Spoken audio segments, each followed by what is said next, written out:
The next bill on the agenda is House File 28. Representative Frazier, could you please come forward? So I will move House File 28 be recommended to be re-referred to the Public Safety, Finance, and Policy Committee.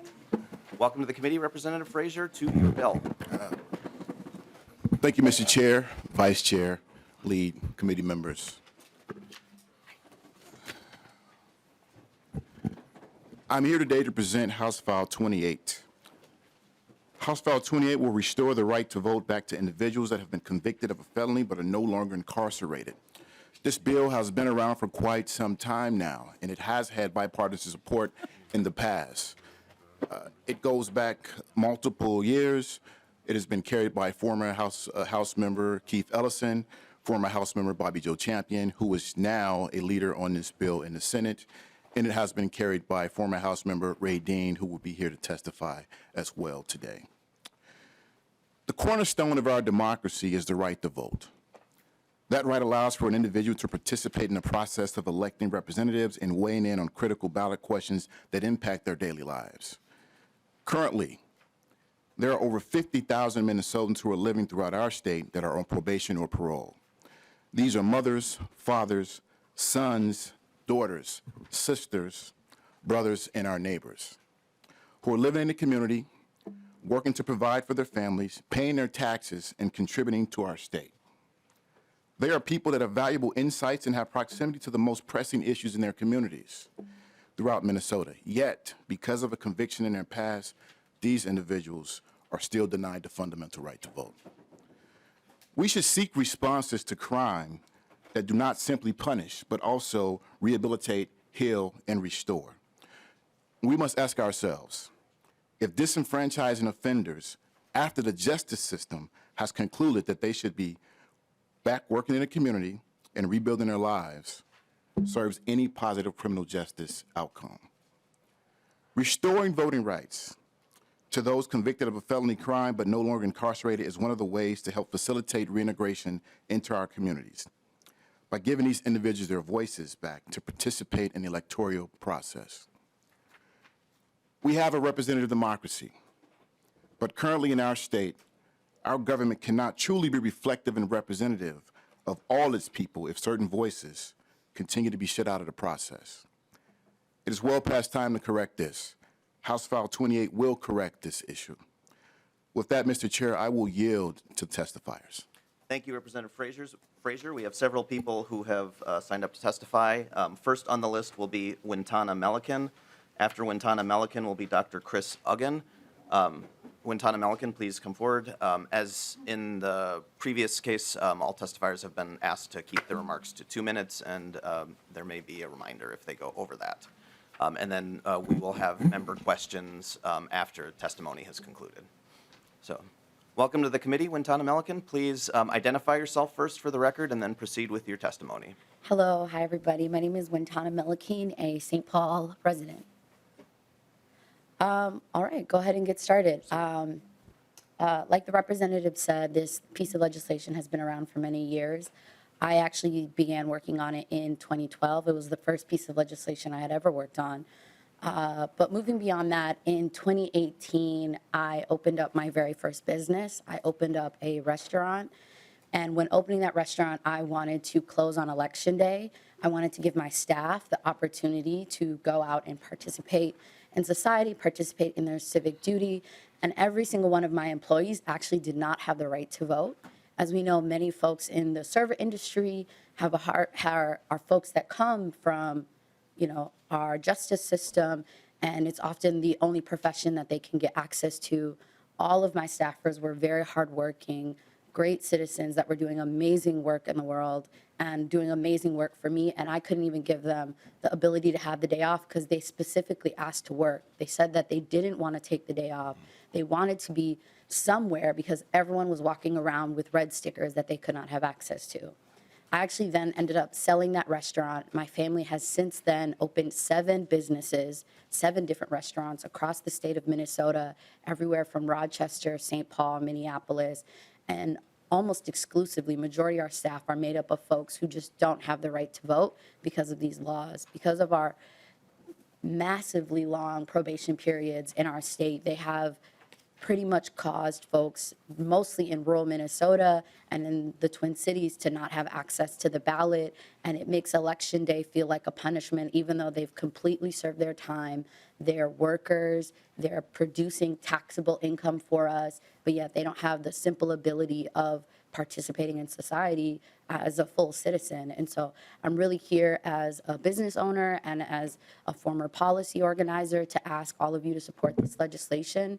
I think it greatly impacts our state to have. Please conclude your testimony. You could say one or two more sentences. Yeah, it's a massive loss to our state to have folks that pay taxes every single day but not have representation, especially those that we know have done reentry and have done the right thing. And so I just encourage all of you that care about business, that care about economics, that care about fair taxes and representation and equity to support this legislation. So, Thank you, Wintana Melikin. Next, Dr. Chris Uggan, please come forward. After Dr. Uggan will be Ray Dean.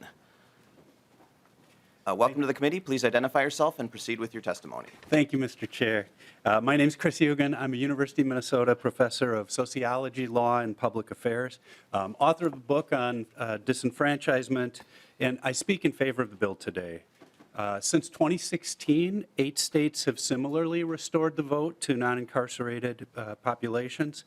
So Minnesota now ranks among the more restrictive states. The reasons for this change involve racial justice, the importance of voting as a fundamental right, and its benefits to individual and society. As a criminologist, I see voting as consistent and aligned with the goals of community supervision. Reenfranchisement, in short, would extend democracy and civil rights to about 46,000 Minnesotans, by my count, reduce racial disparity in ballot access, so that disparities in punishment do not echo outward to dilute the votes of communities of color. And I say that currently about 6% of Black and American Indian Minnesotans are disenfranchised, a rate over 5 times the white rate. It would also respond to public sentiment, as public opinion generally favors reenfranchisement for non-incarcerated populations. It would accord with international standards. No other nation has a general disenfranchisement provision for non-incarcerated individuals. It would enhance public safety, supporting the reintegrative goals of community supervision. And it would reduce confusion about eligibility and potential prosecution for unlawful voting for people who are otherwise doing quite well on probation and supervised release. Finally, it's fair that people on probation are currently disenfranchised for far longer than people incarcerated, often for much more serious crimes. So thank you for your attention to my work and to the social science research on this question. Thank you, Dr. Uggan. Next will be former Elections Chair Ray Dean. Welcome back to the committee, Ray Dean. And after Ray Dean will be Willie Lloyd. Welcome to the committee. Please identify yourself and proceed with your testimony. Thank you, Mr. Chair, and good morning to everyone, committee members. I appreciate the opportunity to speak to what is such a critical, I think, piece of legislation that's been around for quite some time. This matters to me in many ways, having carried the bill for 4 terms, but beyond that. 1 in 4 people in America have a criminal record. And nearly all of us have broken the law or committed a crime. We just didn't get caught. So that's an important thing that when we consider what this means. My conviction came in 1976 when I was convicted for a felony burglary. I served 7 months. I was released early from my probation, and I thought I had lost my right to vote forever. And I would venture to guess if you polled 20 people that are out that had been convicted, that are even off probation, at least 19 of them would say they've lost their right to vote forever. So I applied for a pardon in 1981 and did receive a pardon. When House File 28 signed into law, roughly 50,000 people in Minnesota will be able to vote. And these are people that the Department of Corrections and the judicial system have deemed safe and not a threat to society. Long probationary periods in Minnesota are real. You all know them. You've been talking about probationary periods for the past few sessions. A reminder, most people vote where they live, And so if they live in a district that's red, they tend to vote red. If they live in a district that's blue, they tend to vote blue. Roughly half of the people that we're talking about live outside of Ramsey and Hennepin County. Majority research shows that this pro-civic engagement enhances public safety. It's time for Minnesota to pass this. Currently, 2 states and D.C. allow people to vote while they are currently incarcerated. 21 states allow people to vote when released or under supervision, out working in society, and 7 other states allow partial voting. Just rather quickly, I carried the bill in 2014. It had bipartisan support. I've had bipartisan support every time I had the bill, and I think it's time for Minnesota to join states like Indiana, Utah, and North Dakota to allow those out in public to participate in democracy and vote. Thank you. Thank you, Ray Dean. Next on the list is Willie Lloyd, and please come to the testifying table. And after Willie Lloyd will be Zeke Caliguri.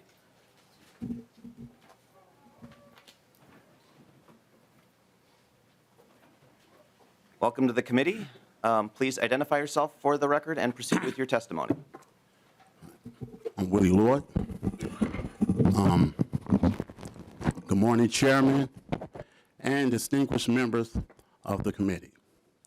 I am honored to have the opportunity to talk to you about HF 28 and how the absence of such a bill has adversely impacted my life.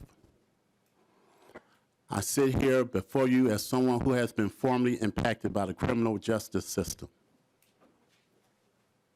But in spite of that, I've been an American my whole life.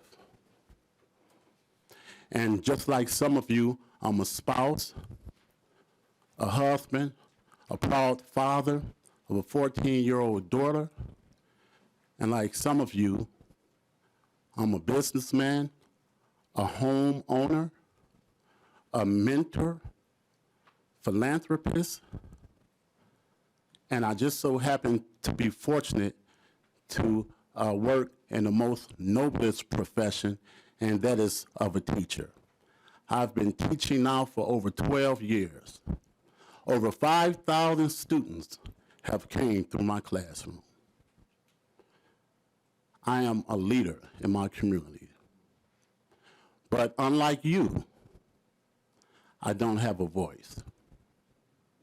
Unlike you, I've been made to feel like a second-class American because I can't vote.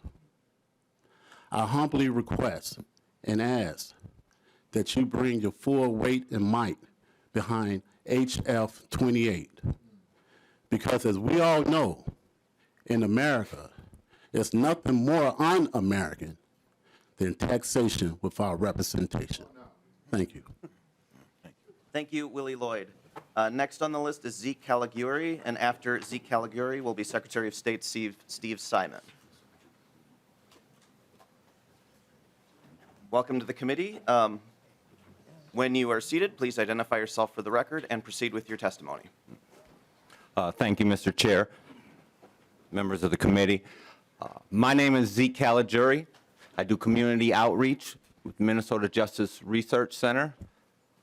I am also homecoming after a long period of time incarcerated myself. And like Mr. Lloyd, I too am an American and have been an American my entire life. Last fall, I worked with a constituency of formerly incarcerated men and women who organized a campaign to register people to vote, to get people out to the ballots in a nonpartisan effort to get as many re-enfranchised, formerly felony convicted individuals to the polls. In 2015, I was a part of a letter writing campaign that supported this bill. I was currently incarcerated at the time. Even in 2016, I was a part of another organizing situation to register our family members to vote. What those campaigns taught me was that it reinforced what I already knew, was that the people in those places, the people coming out of those places, they care about their vote, and they care about their community. They care about what happens in these communities. You'd be surprised to understand how civically engaged some of the members of those communities are, and likely they are watching today. We lived in some particularly inhumane environments, and out of it, I'm proud to say that I maintained and recognized my own humanity as well as the humanity of other people in those places during that time. Did not allow it to destroy us. Instead, what we have now is a responsible community that are teachers, that are engineers and welders and electricians, but are also artists and are also heavily engaged in these sorts of matters. Please conclude your testimony in 1 or 2 sentences. Absolutely. What we are coming to is that this isn't a moral matter. It's a matter of humanity, and it's a matter of reinvesting in the humanity of people coming out who believe in this and believe in the process. Thank you. Thank you for your testimony. Next on the list is Secretary of State Steve Simon, and after Secretary Simon will be Elliot Howard. Welcome back to the committee, Secretary Simon. Please identify yourself for the record and proceed with your testimony. Thank you, Mr. Chair and members. Steve Simon, Minnesota Secretary of State. I want to thank Representative Frazier for his leadership. As he said, he stands on the shoulders of many, including Representative Dean. It was great to see him, and he has a compelling personal story. It is time, members, to restore the right to vote to those who have left prison behind. Keep in mind who exactly we're talking about, these tens of thousands of Minnesotans. These are folks who someone, a judge, a jury, someone has determined is good enough, safe enough, worthy enough, a sound enough risk to be among us every day, putting their lives together, working, raising families, integrating back into the community. And I want to assure you, as I hope the personal stories have convinced you, this is not an act of charity towards these tens of thousands of Minnesotans. This is very much in everyone's interest, all of our interest, yours, your constituents, because we know that people who come back into the community after being incarcerated are far less likely to reoffend if they feel some sense of ownership, some sense of investment in the community. And this is surely among the very biggest forms of ownership and investment. There are many compelling personal stories which supersede anything I could say here today. But let me just say one historical note, Mr. Chair, that's worth noting, I think, for the record. At the time of Minnesota statehood, there were fewer than 75 felonies on the books in Minnesota law. Now there are over 350 felonies on the books in Minnesota law. And the unmistakable trend over many decades has been to tilt sentences in favor of the probationary part of the sentence. So you have the perverse and I would say unjust situation where you have people who serve 1 or 2 years in prison. They are on probation or supervised release for decades and sometimes can't vote for decades. That makes no sense. It's time that we join states like North Dakota, like Iowa, like Florida, like Indiana, in making sure that we restore the right to vote for those who have already left prison behind and served their time. Thank you, Mr. Chair and members. Thank you, Secretary Simon. Next on the list is Elliot Howard, and after Elliot Howard will be Carly Stark. Welcome to the committee. Elliot Howard, please identify yourself for the record and proceed with your testimony. Elliot Howard, and thank you for this opportunity. H.R. 28 will ensure that Minnesotans released from prison, having served their time, are welcomed home, not only as family and neighbors, but as citizens.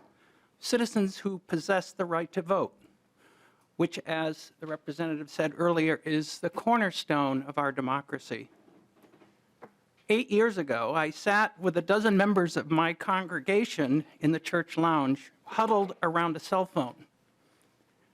On speakerphone were inmates from Lino Lakes Prison.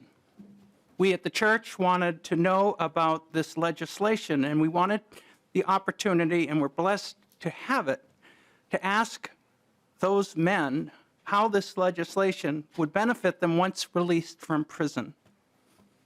And of course, being the dutiful church folk we were, we prepared our questions, we asked them, we took our notes. It was a succinct question and answer period on the topic of restore the vote. It ended in 15 minutes. At that point, participants on either side of the call could have ended the conversation. And I am still today, 8 years later, thankful that no one did.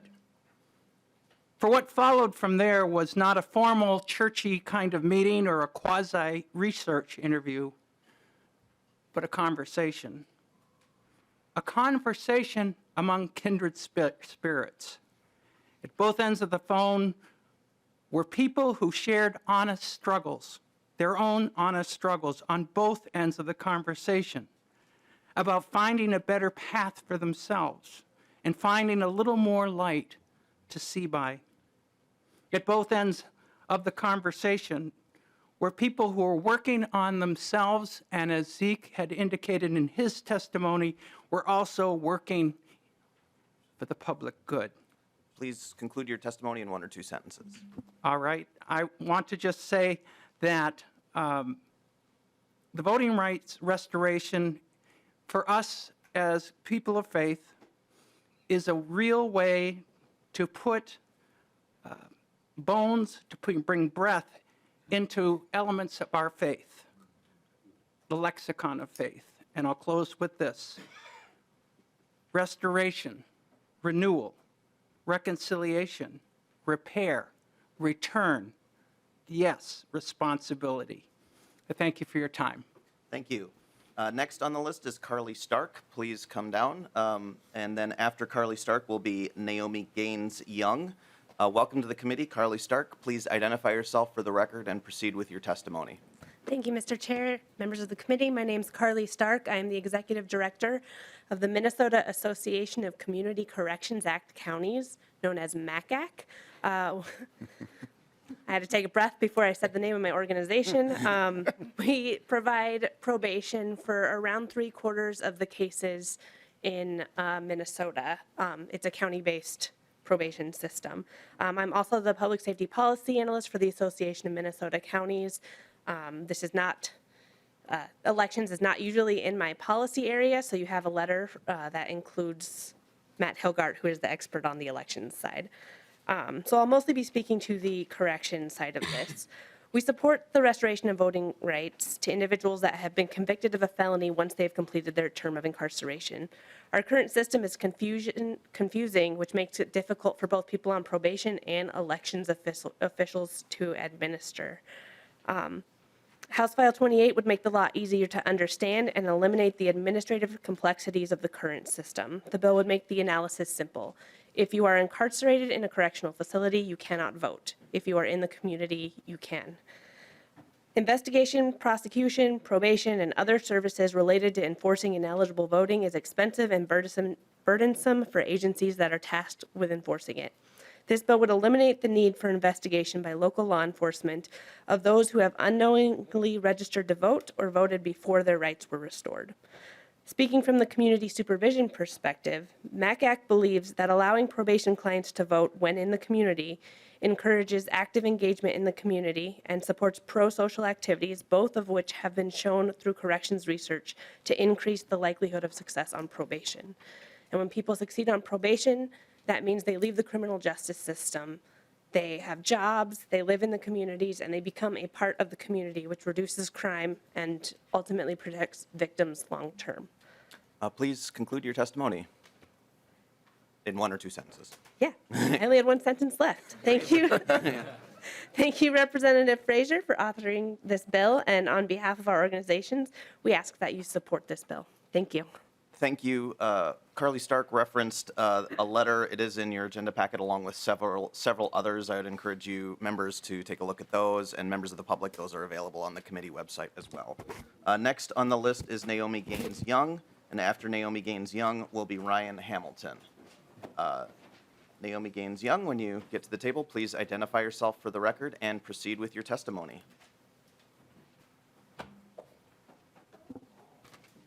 Good morning. My name is Naomi Gaines Young. I am an organizer and post-release support specialist for Minnesota Freedom Fund and a formerly incarcerated individual. I want to echo the words earlier of Representative both Frazier and Kraft, who echoed that We are all better when we participate in the political process. But let me tell you else what is also called upon us to do: to have a responsibility, to lend our voice, to improve the conditions in our communities, to feel part of something greater than myself, and it also says I belong. It is extremely rare in Minnesota that sentences are given without life without parole. So most of the people you have in your prisons are coming out. They're getting out. And why not tap into that political power of the individuals coming out? But here's a more important reason, and this was also echoed earlier, is that when someone feels a part of the community, when they feel they belong, when they feel they have a say in what goes on, they are firmly planted in that community. They don't return to prison.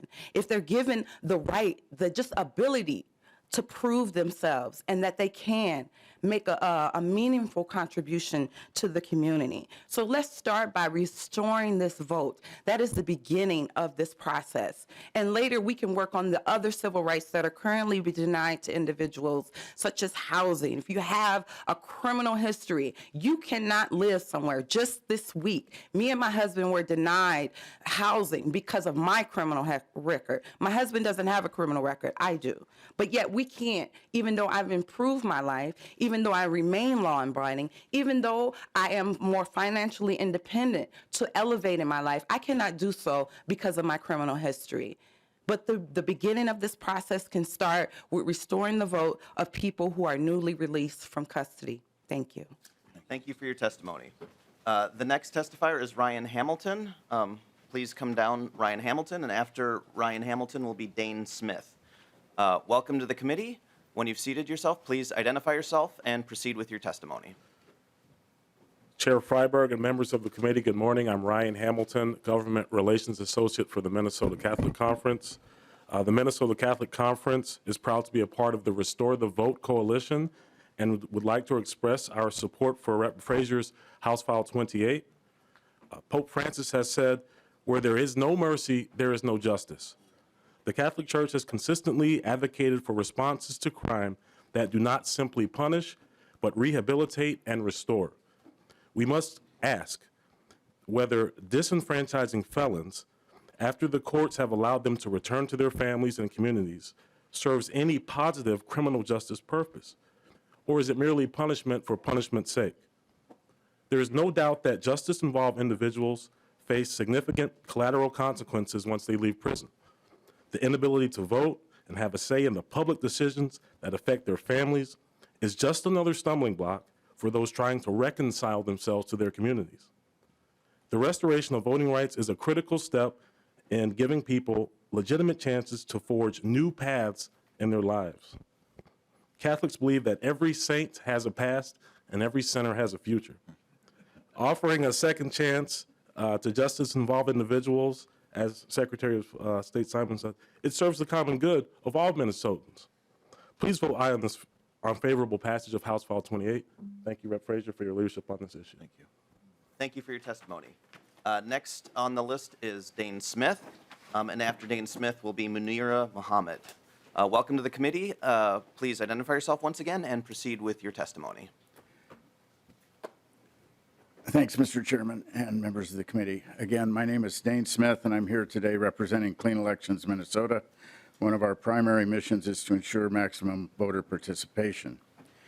We strongly urge members to support House File 28, welcoming these estimated 50,000 Minnesotans back into our democracy and society and restoring their sacred civil rights is the right thing to do for them, but also for us. Studies show that restoring civil rights helps reduce recidivism and thus improves public safety. These folks work, as many have pointed out, pay taxes, raise families, and they worship, just as we do. Restoring their rights restores their dignity, hastens their return to productive and rewarding lives, and making them whole again will make our community stronger. I'd like also to point out that at least more than 20 states recognize these benefits and already extend this right. We think it's important to note the bipartisanship reflected in these 22 states. The list includes red states such as North Dakota, Montana, Utah, Indiana, Ohio, blue states such as California and New York, and purple or swing states such as Nevada, Michigan, and Pennsylvania. Support for this provision also comes from many, perhaps dozens of Minnesota nonpartisan and nonprofit organizations, and many, perhaps scores of churches and religious denominations. Together, they far outnumber nonpartisan nonprofits that oppose the measure. Thank you. Thank you for your testimony. Our final testifier is Munira Mohamed. Welcome to the committee. Please identify yourself and proceed with your testimony. Thank you, Chair Freiberg and members of the committee. My name is Munira Mohamed. I am the Policy Associate for the ACLU Minnesota. That's the American Civil Liberties Union, a longstanding organization devoted to protecting our individual civil liberties and civil rights enshrined in our Constitution. I'm going to echo what a lot of people have said here, so I'm going to be very brief. We're here to speak in support of the House File 28 regarding the restoration of civil rights. It's clear that our ability to choose our government is fundamental to our democracy. But today we have a situation where thousands of Minnesotans who live in our communities, work, raise families, pay taxes, are barred from the most basic of civic engagement, voting. 55,000 Minnesotans have been released from prison, are still denied the right to vote. This is made even more egregious when we take into consideration Minnesota's history and pattern of trapping individuals in decades-long probation and supervision sentences. It's an incredible travesty that finishing your prison sentence and becoming part of the community isn't enough to show that one has paid their due to society. In fact, the state continues to punish those who've been into prison with massive disenfranchisement. If the goal is to truly rehabilitate people and have them become part of society again, then they need to have a voice and the ability to fully participate in civic life. The ACLU of Minnesota has advocated on voting restoration for many years now in the Capitol and in the courts. As you'll know, we have ongoing lawsuit on this and in the community. We are grateful to this committee for hearing this bill and hope the legislature will continue to work towards protecting Minnesota's rights and the right of people to vote in all circumstances. We urge you to pass House File 28. Thank you to the chair and members. Thank you for your testimony.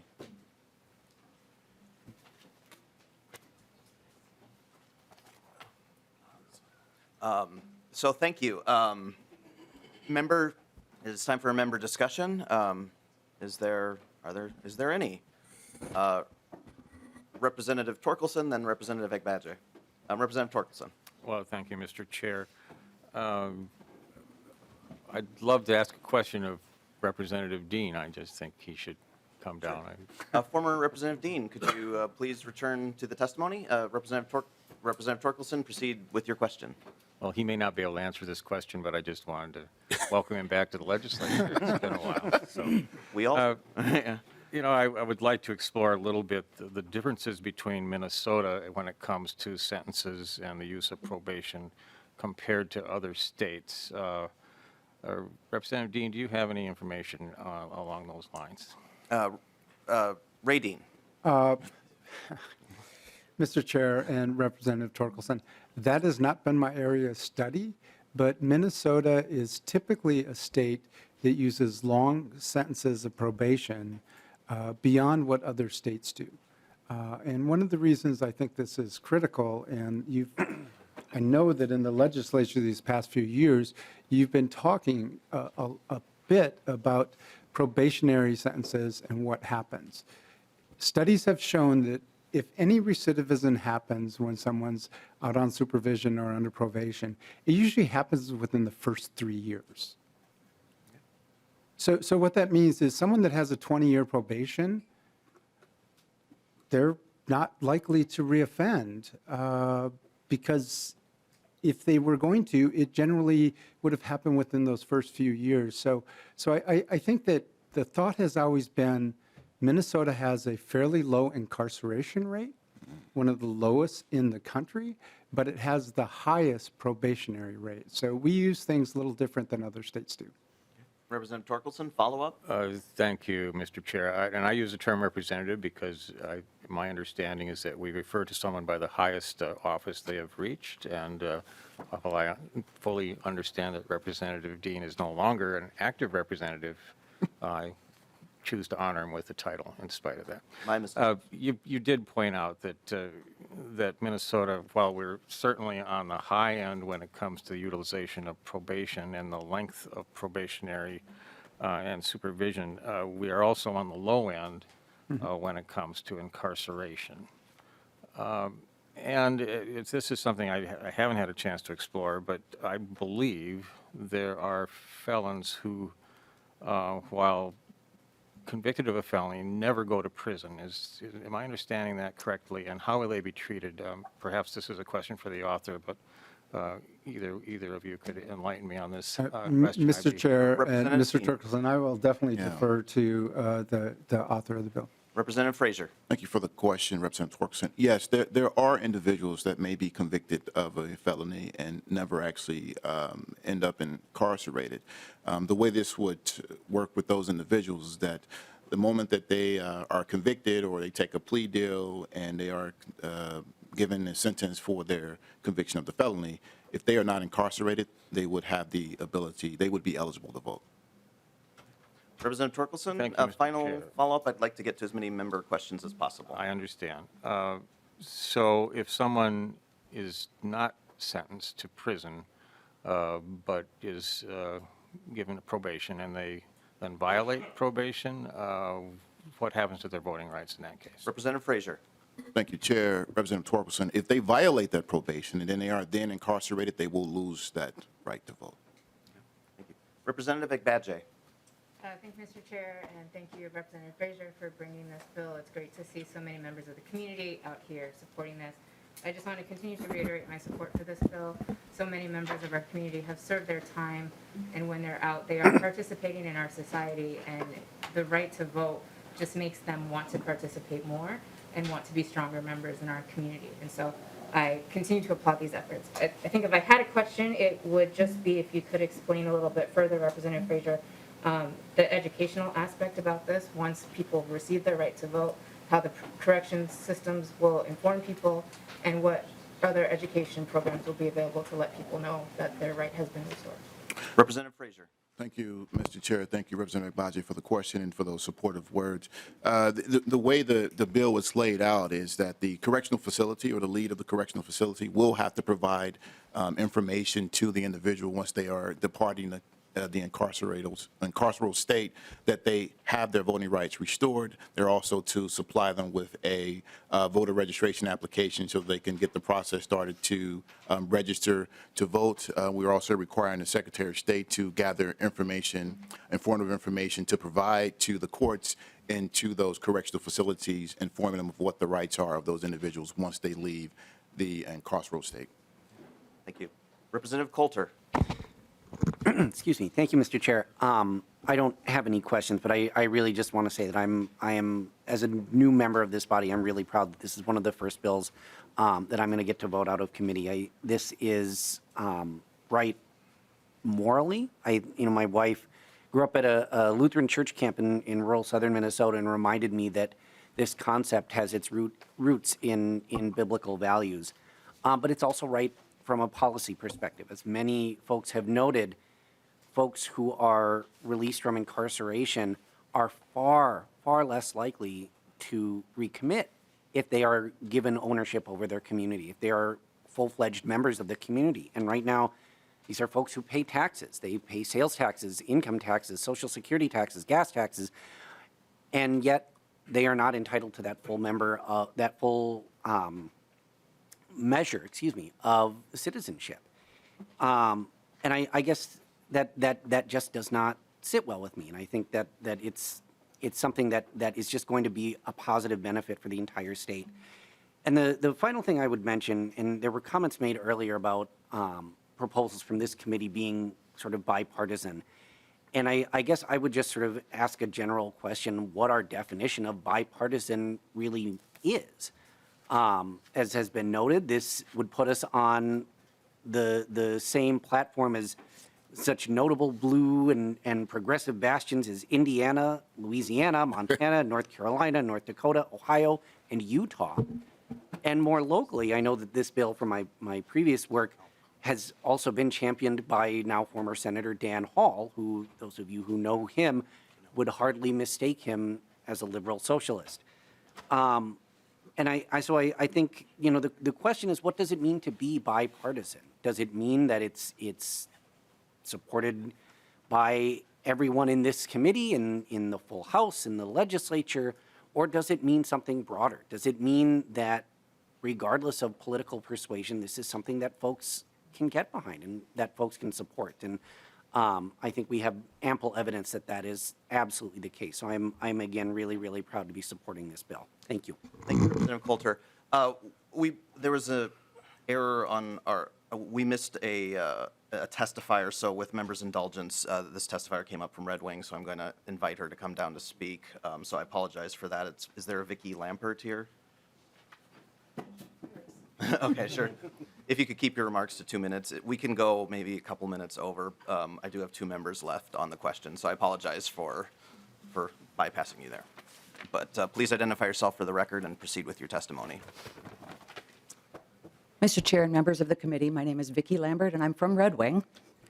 And I'm a deacon in the Episcopal Church, and I appreciate this opportunity. I really appreciate this opportunity to speak. I grew up in a rural community and have lived in Red Wing for more than 2 decades. I'm an educator and served the state of Minnesota as a teacher in the Department of Corrections for 17 years. I come to you today to testify for Restore the Vote. My faith has grounded me in the reality that every single human is a beloved child of God.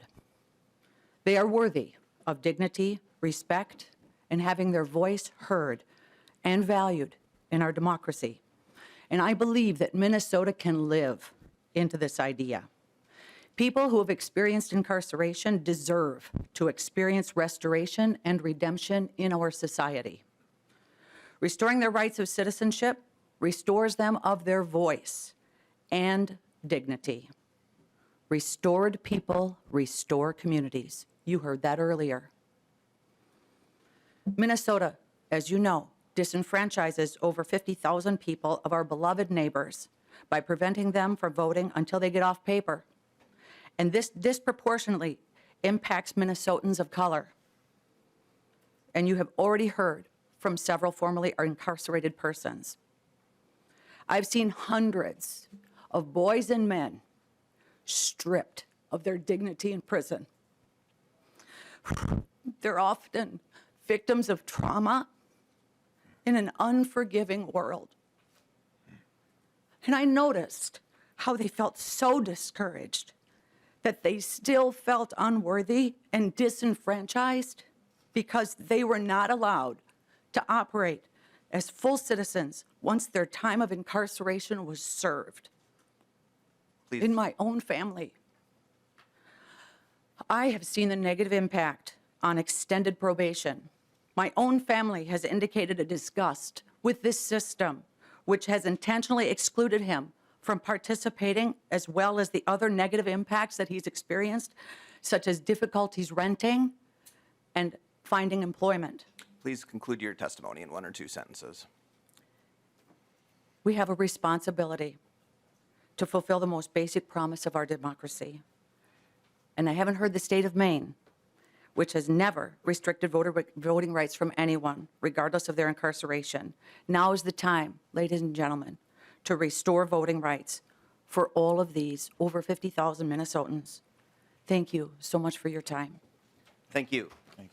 So with that, we'll revert to member questions. I have Representative Greenman and then Representative Quam. Thank you, Mr. Chair, and thank you, Representative Frazier, for bringing this bill, and Representative Dean, and the folks who have worked on this. And I just want to say I will save my questions for later, but thank you for being here. We heard from a testifier that what this is about is a responsibility to participate, to make communities better, and a saying that you belong. You belong here. Your voices belong here.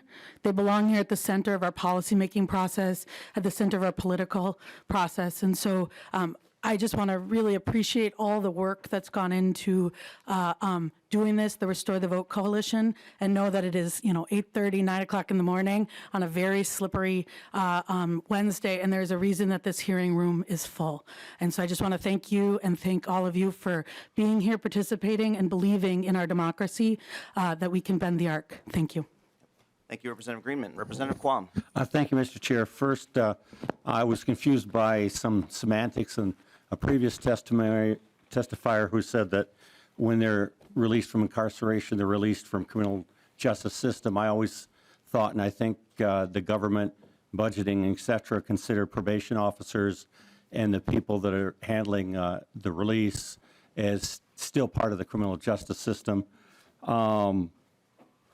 I thought that there were also some other rights that were lost when you're on probation, some rights of freedom, you know, and some of the search criteria is loosened so that if you're on probation, they don't need a warrant to, you know, search your car or, you know, other, and it'd be nice to understand what different rights or lessened rights are present when you're on probation.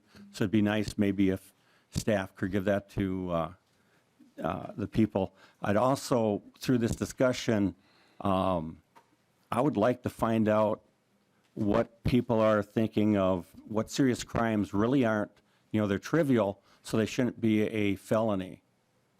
If probation is long, why aren't we looking at addressing that? Because I think that's a broader impact on people.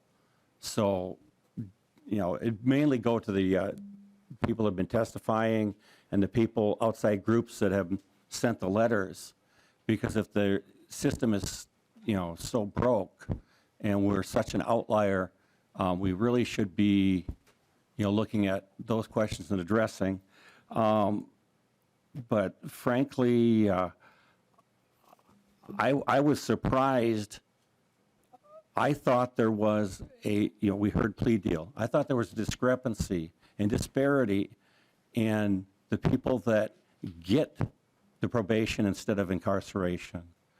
The people that maybe have a shorter sentence and get probation because they don't have a good lawyer, they're not connected. And I thought there were people who were being disenfranchised by, you know, the sentencing and, you know, being in incarceration.